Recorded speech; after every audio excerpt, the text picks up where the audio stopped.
What's up, amigos? Time for an updated Nightrose deck profile. So let's get right into it. Check out Dueling Guard's deck boxes, playmats, and binders. The great quality products that are anime based. They continually have more anime options becoming available. Use the affiliated link in the description for a 5% discount on your next purchase. So the deck profile does have some updated changes that are worth sharing, so I decided to make an updated video, and so that's including the V promo for Riveting Franche. So I'll start off with the grade 3s and then just go from there. Starting off, we're still playing 3 of the copies of the Nightrose G. I have 3 alternate arts, which is nice, but ultimately this is what you need to go with Bandit Rum if you're going first, and regardless of your opponent's grade, you could stride.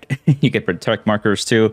This is important in mare matches, but also like with the Shurnary mare, for example, because those markers can disappear if they use Ren. The on-stride to revive skill is used not so often, and so I don't really worry much about it. You rather use your counterblast on other cards, but it is there just in case you do need it. The GB2 skill is handy defensively and also offensively, so you can still do the Cannoneer player like in G-era days, but you could also do plays like double Cannoneer or counter-charging 4 with Grenache, which I've done a separate video for that, so if you want to see more of the combos and the intricacies of G-guarding with Negro Lily, check that out later on. But offensively, you can do this on bad bounty turns because we are still playing 1 copy of the Nightrose V. So essentially, this is here because of bad bounty. You still rely on this card, especially with this metagame. It's just another alternate outside of like before you reach your finishing stride, which is usually Bartholomew.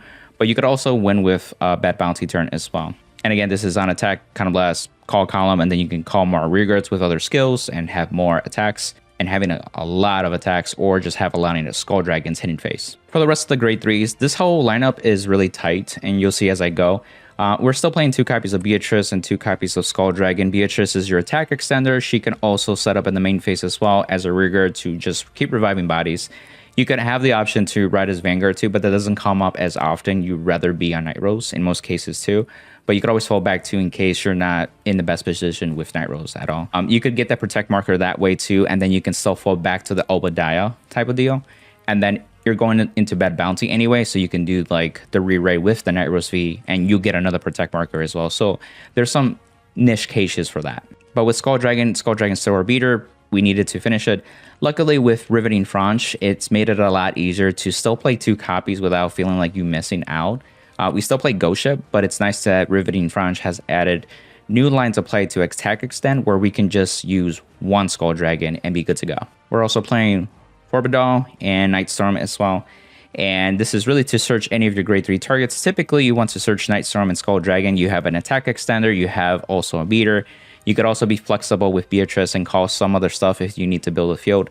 Funky cases, but also it's just something that you can revive in the main phase if you need to as well, especially for bad bounty turns or Bartholomew turns where you need to set up your main phase first before you start reviving during the battle phase that way too. It's also an order card, so it helps with the Rin matchup too. Lastly, for grade 3 heals, we still need to survive. We need to pitch to stride for a Bandit Run because you do need to see a summation of grade 3s. It's also a good shield for 15k in case you need to revive with different effects as well. And you can return your heal guards with Greed Shade as well. Now into the more interesting part, and so we're going into the grade 2s. We're Riveting Franche. We're playing 3 copies, so there's multiple aspects that you can go about it. So I've seen players play just 1 copy of this card, and I've seen players that have maxed out to 4 or even 3.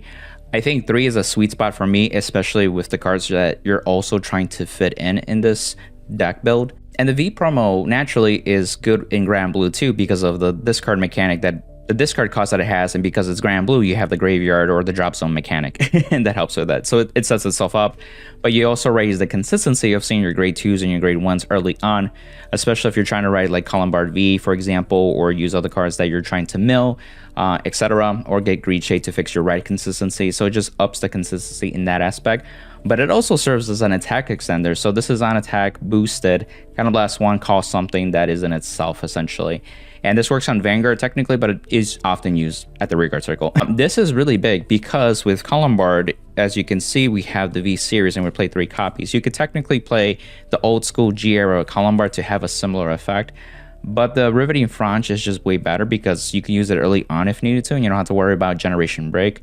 And at the same time, it has another effect on top of that too. So this is really cool where you can kind of say you're playing like 6 Columbards in that sense, but you're attack extending when you need to, so you're not so reliant on your Nightstorm to attack extend. Beatrice technically does it, but it's on play, so it's not like at the end of the battle or on attack it does that revival. You still need to see a Nightstorm to like basically start that excluding like Vanguard effects such as like Bartholomew or even the Nightrose Vanguard when it's rewritten by a bad bounty turn, essentially. This also enables multi-attack in the Obadiah turn a lot more aggressively and also advantageous as well. I will show off a play where you can get 6 attacks and also draw 2 cards on top of that, while setting up your drop zone with Obadiah to begin with. The other aspect too, this also extends your Bartholomew turn, so if your opponent is basically 4 to 5 damage and you have plenty of counterblast because you're able to countercharge pretty extensively with Grenache and other plays, then you could just go ham with 4 to 5 CB until you break through, because Bartholomew will ask 3 or more from hand at that point too. On Bar V, you still want to use this card because 1, it's a great Vanguard target. Essentially, we do have a mill engine, and so we can search one of the missing pieces that we need that turn and be able to start milling a drop zone. So that way our bandit run turns are actually pretty good at that point. Also, you can use this as a revival card just in case you need it, because it's on place, counterblast, search something and call it. So you could do that even in the later turn, so don't forget about that, because sometimes we just like forget about that because it's a CB versus a Soul Blast with Beatrice. But if you need it, then you need it at that point too. So never discount Columbard. I still appreciate it, and I think 3 is a good sweet spot for this card too. The card that also did take an effect that got reduced is Greed Shade. So I was playing 4 Greed Shade in my prior deck profile, especially using a card like Bilber. But I no longer play Bilber, and this made it a lot easier to reduce Greed Shade. And honestly, it's been working for me as well, which I appreciate, because Greed Shade is still a great card. So just having some copies in the deck helps. Again, you mill, discard, add something from drop, fixes your ride consistency, gets pieces that you need if you need to extend more or call from hand at that point too. This card can be your saving grace even in like the Mega Colony matchup, because you can't revive cards from the drop zone, so you can get some pieces at least from the hand at that point with Greed Shade skill. And the remaining grade 2s that we often see as one-offs is Jesse, Cannoneer, and Ghost Ship. These are pretty solid in their own cases. Again, Ghost Ship is a mini beater and also draws you cards, so you can take advantage of it. And thanks to Riveting Franche, it actually sees a little more action too as well. Cannoneer is there for the power plays to like retire stuff and draw cards, but also it works defensively. And again, I made a video about that. So we still need to have 1 at least with Cannoneers. Jesse the Ghosty is an attack countercharger that way, but it also removes cards from the field to revive itself, and that's big on Bartholomew turns, because sometimes your field can be cluttered with other rearguards, and especially if you use like mill cards like Navigator, they just kind of sit there, and so after you're done using their skills, you can just retire them and then add more cards to the drop zone that way. And then of course this will also send itself to the drop zone by its own attack as well. So for the grade 1s, we are playing a mill engine of 2 Navigator and 1 Boral Mushrooms. So a few of you may be asking, like, what the hell is the mushrooms doing here? Let me explain. So as I mentioned with Columbard, you're going to search one of these missing pieces that you have, hopefully by turn 2 at that point, and you're able to call these and rest both of them to mill 5 cards. Now, what's really cool about the mushrooms is that it will go into Soul, and guess what? Generate 2 tokens. So in the back row, you can have Navigator and the 2 planned tokens. Navigator is not once per turn. I repeat, not once per turn. So you can rest the tokens, mill 5 again, and then you have milled a total of 10 cards in one single turn. That in itself can be just enough what you need to get a bandit run turn going. And then moving forward, you have a decent size drop zone, and from there you're just searching the missing pieces that you may have or drawing into them and discarding them, and etc. at that point too. What's really cool compared to Bilber at that point, then you're less reliant on having more copies of Bilber. This lets you reduce to like 3 cards essentially. You could technically go to 1/1 as well, but I really wanted to make sure that Navigator is still there, because if it does get damage checked, then if you only have 1 copy, you're kind of out of luck. So having the second one helps, and also there are other cards that you can just call and rest as well as cost, such as the Rough Seas crits and other like Rampage Sade and other great ones too if you want to go that route as well. To add to that with the mill engine, you want cards that actually are pretty good in the drop zone, and that's Negrabone, and I play 3 copies. This lets you revive anything once you have 10 or more, which you can easily get to thanks to Navigator. This sets you up with Skull Dragons, Ghost Ships, and other cards that you really want to during that main phase, especially on strike turns, so that way you can have a really powerful turn. So that's why I appreciate Negrabone still, and also the milling aspect as well. Furthermore, your opponent may think that you're decking out soon, but this card will bottom deck itself, so this gives you a little bit of wiggle room at that point. Not a lot, but a little bit. Playing a Sanctitude, because you need this in this metagame. Everything's grade 4 at this point because of History Collection. 1 card PG also gets around restriction, like the Mirror, for example, or Mizukaze. It's an order. It deals with Rin as well. Such a great card still. We're playing a 1 of Tommy. So when you're doing your Bartholomew turns or any attack extenders, you really want a good booster. So ideally, if you call like a Nightstorm with this is 13 plus 11 makes 24. So that actually makes over a trigger threshold, which I appreciate. And then by then you definitely have 5 cards in the drop. If you so happen to ride this or like see this as a rearguard, you can search your grade 3s that you need as well. That doesn't come as often because it is 1 copy. So more than likely you're going to see it, then guard with it, and then it's in the drop zone at that point, or mill it with Navigator. Another card that's very valuable in this metagame is Bell against the Narukami matchup. You need it. If you don't have it, it's going to be a struggle. If you do have it, when you use it, it's a banger at that point too. So it's very important with that. Also, Hanali, we need to deal with also multi-attack, especially other decks that are aggressive. So you can have it on board, and then also if you need to remove it to further extend for your place, you still have that availability. And again, Bard can search this if needed, especially if you're going second. You may not have to set up the mill engine at that point, then you search for Hanali directly at that point. You can keep it on the field or remove it if, depending on the matchup, they can get rid of it or not. The next Cray Elemental, which I used to play 2 Hanali, and I reduced it to 1 to make room for Kano. And so Kano is worded in such a way once your opponent is basically targeting your cards that you use essentially, everything goes to Kano as much as possible.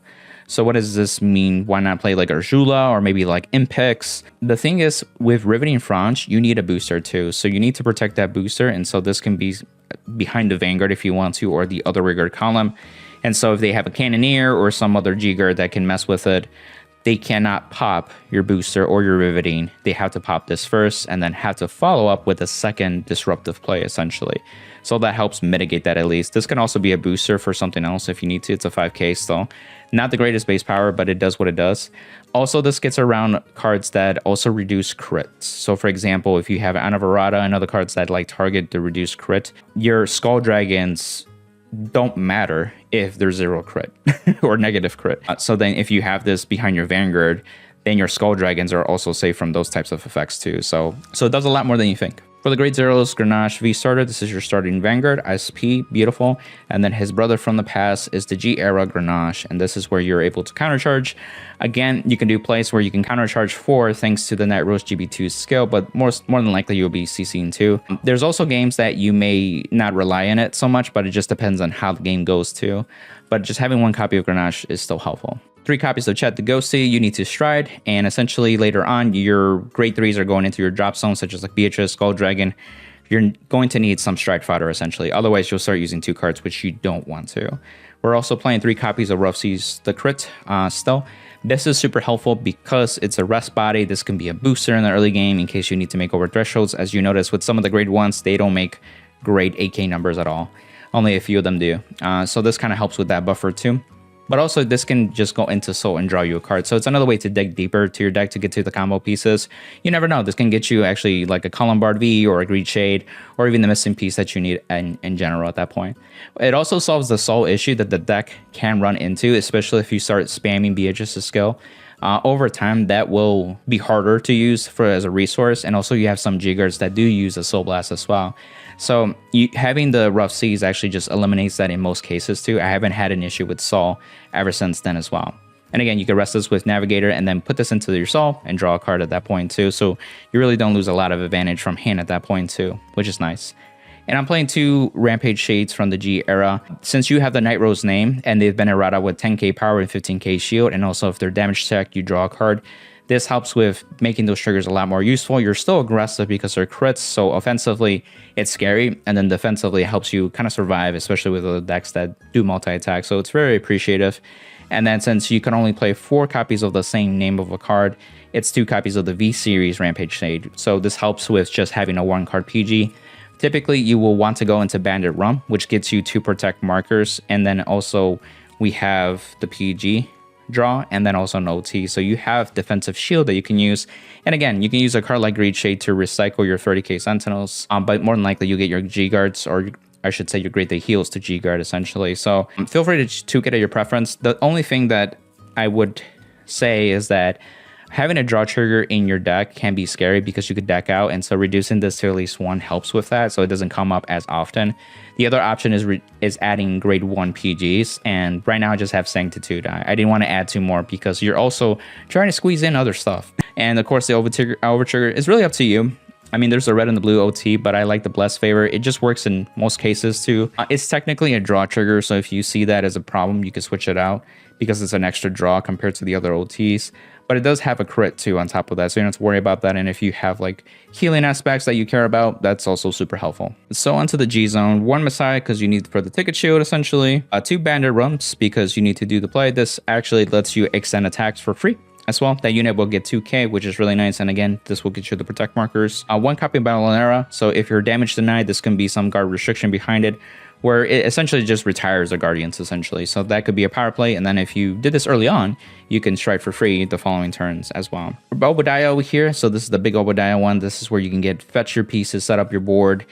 Really, you just need 1. Again, you have Bandit Rum access to, and then if you have a mill engine, then you don't need to search many cards as much compared to before.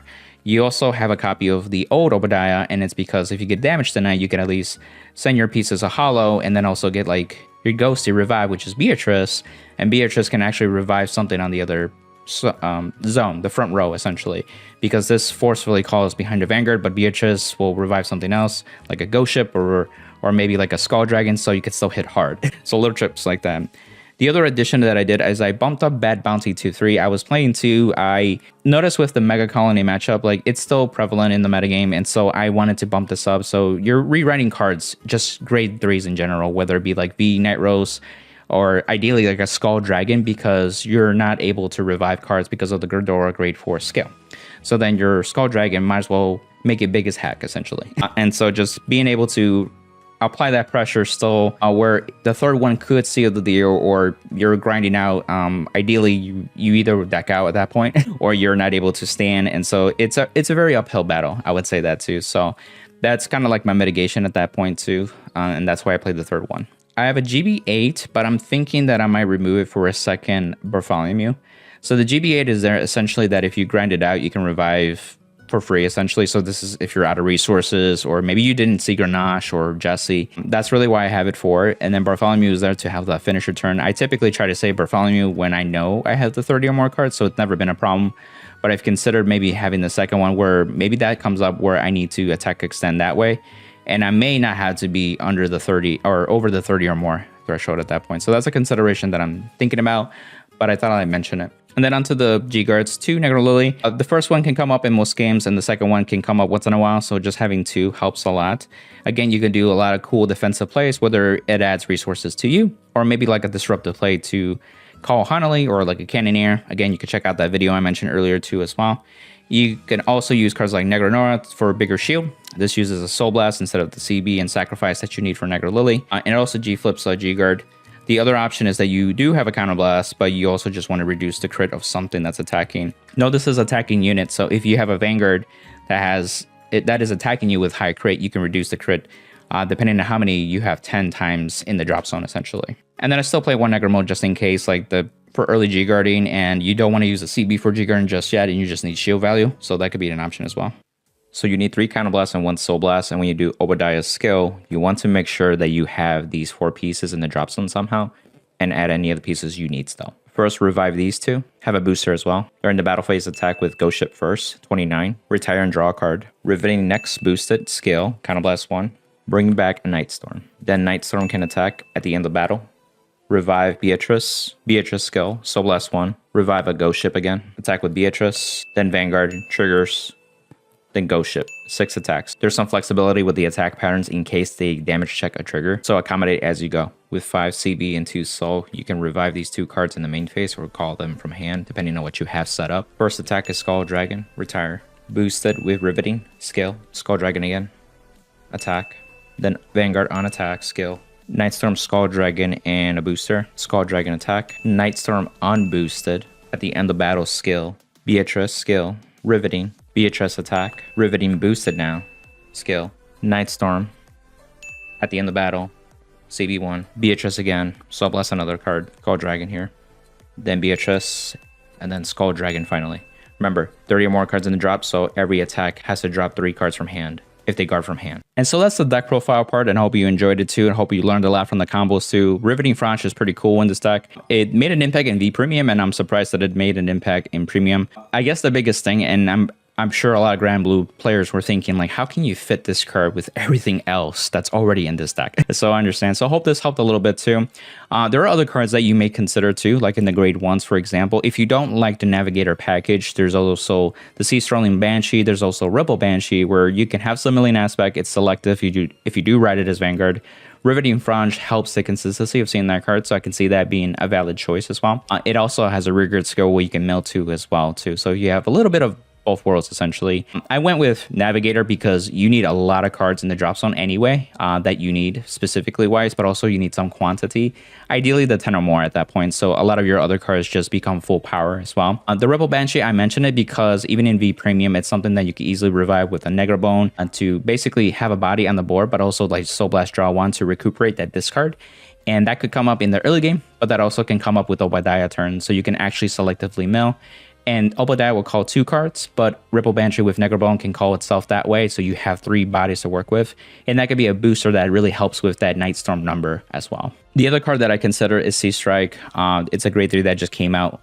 And what's really cool is that on place you can get a grade 2 and add it to your hand, or grade 2 or greater, I should say. So you could add grade 3 heals, you could add Nightroses, you can add Riveting Franche, so you can like attack extend. So there's a lot of niche cases that you can use it. Also, you could discard it to draw a card when you stride essentially. So that's super helpful. And you just need to have a grade 4 Vanguard, which you do once you stride essentially. The only problem with that is that the grade 3 space is already super tight. So you can technically fit it if you make room for it, but you may have to remove some cards to make room for it essentially. So that's why I stuck with what the grade 3s that you would expect as well. Also, if you want to see another combo with Bad Bounty, I didn't do it, but essentially there's a 7 attack combo with Riveting Franche in my V Premium deck profile. You could skip to the timestamp.